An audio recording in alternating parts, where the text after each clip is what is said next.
అయితే అధికార దుర్వినియోగం లేకుండా పరిధులు నిర్వచిద్దాం, జవాబుదారితనం తీసుకోవాలి.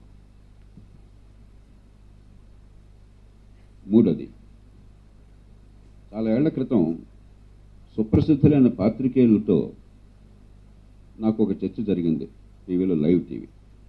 నేను దిగ్భ్రాంతి చెందాను. హింస లేకుండా ఎట్లా ఉంటుందండి అసలు? హింస లేకపోతే ఎట్లా ఈ దేశంలో అని. ఏదో మామూలు వాళ్ళు కాదు, ఎంతో పాండిత్యం ఉన్నవాళ్ళు, పత్రికల సంపాదకులు, సమాజంలో విశేషమైన ప్రభావం ఉన్నవాళ్ళు గట్టిగా వాదిస్తే నేను సాధారణంగా అంత కోపం అంత తెచ్చుకొని అణుచుకుంటాను. కోపం ఉన్న బహిరంగ ప్రదర్శించను. ఆనాడు లైవ్ కెమెరా ఎదురుగా నా కోపం మొత్తాన్ని ప్రదర్శించాల్సి వచ్చింది. అంబేద్కర్ దీనికి ఈనాడు సమాధానం చెప్పారు. 1949 నవంబర్ 26వ తేదీన రాజ్యాంగాన్ని ఆమోదించిన ఆనాడు, అమలు చేసింది 2 నెలల తర్వాత. ఆయన చాలా స్పష్టంగా చాలా మాటలు చెప్పారు. దానిలో ఒక కీలకమైన మాట, ఒక్కసారి రాజ్యాంగం స్వేచ్ఛని ప్రసాదించాక, వ్యక్తి స్వేచ్ఛ, ఒక్కసారి ఓటు హక్కు ద్వారా మన ప్రభుత్వాన్ని మనం ఏర్పాటు చేసుకునే అవకాశం వచ్చాక ఇక పాతకాలపు పద్ధతులతో నిరసన చెప్పే హక్కు ఎవరికీ లేదు. శాంతియుతంగా ఆ పరిధి లోపలే మనం నిరసన చెప్పాలి. అయినా మాట వినకపోతే జవాబుదారీగా చేయాలి. అయినా చాలకపోతే ఓడించి ఇంట్లో కూర్చోబెట్టాలి. అంతే తప్ప నాకు ఇష్టం లేదు నువ్వు చేస్తోంది, నువ్వు నా మాట వింటలేదు కాబట్టి నేను కత్తో కటారో పట్టుకుంటానంటే వాడు పట్టుకుంటానంటాడు. దీనిలో అసలు ఏ రకమైన వాదనకి తావండకూడదు. మేధావులను పడేవాళ్ళు, పత్రికల సంపాదకులు, సమాజాన్ని ప్రభావితం చేసేవాళ్ళు కూడా ఈ విషయంలో 3వ తరగతి కుర్రాడికి అర్థం కావాల్సిన విషయంలో ఇంత గందరగోళం ఉంటే నాకు చాలా ఆశ్చర్యాన్ని కలగజేస్తుంది. ఈ విషయంలో రాజీ పడకూడదు. చాలా స్పష్టత ఉండాలి. మనం సమాజం మొత్తానికి ఆ స్పష్టతను పంపించాలి.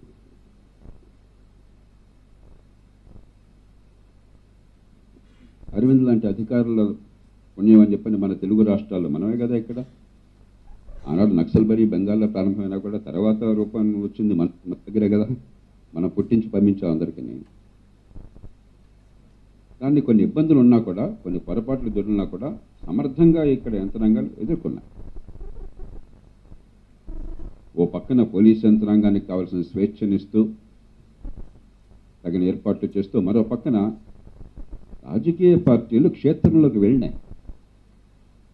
ఆ సంక్షేమాన్ని, అభివృద్ధిని, లోపభూయిష్టమైన ప్రజాస్వామ్యంలో కూడా ఎన్ని లోపాలున్నాయి రోజు మాట్లాడుకుంటాం. నేను రోజు దాని గురించి గడవ ఎత్తుతున్నాను. లోపభూయిష్టం ప్రజాస్వామ్యం కాబట్టి ప్రజాస్వామ్యం వద్దన్నది మూర్ఖమైన వాదన. లోపభూయిష్టమైన వ్యవస్థలో కూడా సామాన్యుడి దగ్గరికి రాజకీయ ప్రక్రియ వెళ్ళే ప్రయత్నం చేసింది. కాబట్టి 2 కావాలి. పోలీస్ యంత్రాంగానికి తుపాకులు ఇచ్చి చట్టం ద్వారా అధికారాన్ని ఇచ్చి మీరు ఆపండి అని చెప్పంటే అది సాధ్యం. అందుకనే మురళీ మనోహర్ అన్నారు, దోపిడీని ఆపుతారన్న. ఒక్కరోజు ఆపలేని దోపిడీని, దాని గురించి తర్వాత వస్తాను క్లుప్తంగా. కానీ దోపిడీని ఆపుతారు, నాకు కొంచెం ఊరట కలుగుతుందన్న విశ్వాసాన్ని కలిగించకుండా దీన్ని ఎదుర్కోవడం సాధ్యం కాదు. కాబట్టి ఆంధ్రప్రదేశ్, తెలంగాణలో ఆనాటి ఉమ్మడి ఆంధ్రప్రదేశ్లో మనం చేసింది దేశానికి ఒక రకంగా కనీసం తాత్కాలికంగా ఇది ఒక మార్గదర్శనం కావాలి. ఇంత మాత్రం చేసే సమస్యలన్నీ పరిష్కారం అయినట్టు కాదు, దేశం సుభిక్షంగా వర్ధిల్లుతున్నట్టు కాదు. కానీ ఒక మార్గం అన్నది మనం వేరే వెతుక్కోకరు.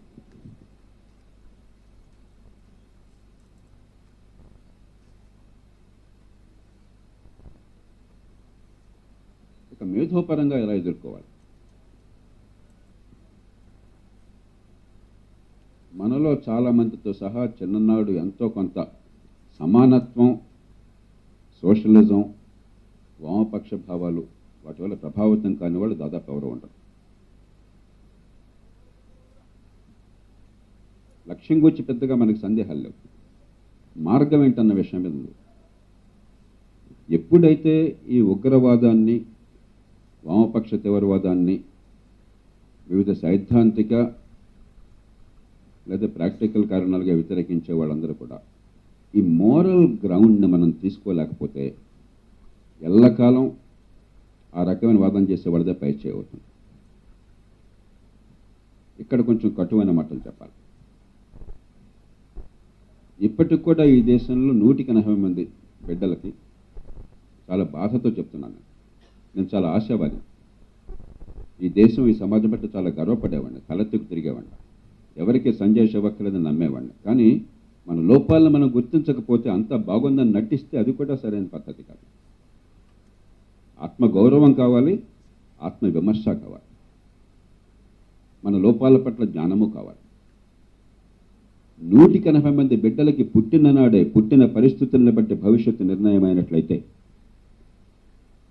10,000 కోట్ల రూపాయలు ఖర్చు పెడుతున్నా కూడా ఆ పిల్లలకి ప్రకృతితో దేవుడు అపారమైన ప్రతిభని ఇచ్చినా కూడా ఆ ప్రతిభ వికసించే అవకాశాన్ని ఇవ్వకపోతే ఖచ్చితంగా గుండెల్లో కసి ఉంటుంది.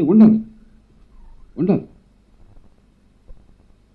మొన్ననే ముఖ్యమంత్రి గారి ప్రసంగం చూశాను. సాధారణంగా నేను చూడండి ఈ మధ్య ఇవి పత్రికలు టీవీలు అసలు పట్టించుకొని, కాబట్టి కాస్త మనసు ఉల్లాసంగా ఉండడానికి కారణం ఈ పత్రికలు, టీవీలు, సోషల్ మీడియా పట్టించుకున్నారు. కానీ నాకు చెప్పారు, ఇది మీరు వినాల్సిన ప్రసంగం చూడండి అని చెప్పిన. తెలంగాణ ముఖ్యమంత్రి గారు మొన్న ఒక ప్రసంగం చేశారు. ఏ పిల్లలు లేని బడిలో 9 మంది పంతుళ్ళట, ఒక్క విద్యార్థి లేరు.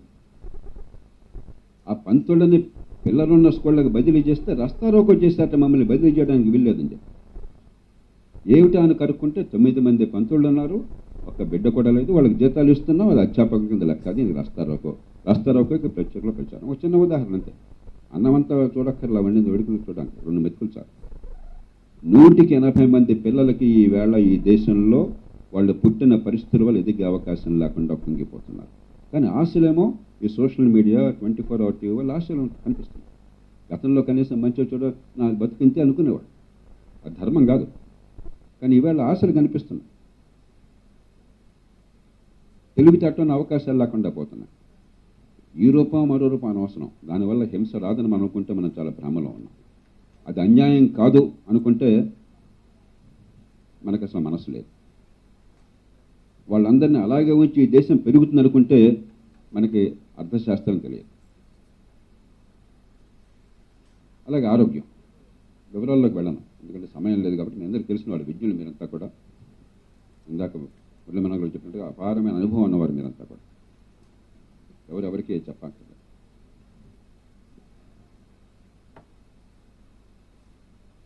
ఈ మోరల్ హై గ్రౌండ్, దాన్ని హింసను వ్యతిరేకించేవాళ్ళు, దేశాఖ్యతని కాపాడేవాళ్ళు, ఉగ్రవాదాన్ని తిరస్కరించేవాళ్ళు, ఈ మోరల్ హై గ్రౌండ్, ఆ గ్రౌండ్ని మీరు సీజ్ చేయకపోయినట్టయితే మీరు ఈ పోరాటంలో మేధోపరంగా నెగ్గలేరు. సీజ్ చేయటం కొంత తార్కిక కారణాలతో కావచ్చు, వ్యూహాత్మక కారణాలతో కావచ్చు, కానీ మనస్సులోంచి రావాలి ఈ ఆర్తి, ఈ సహానుభూతి.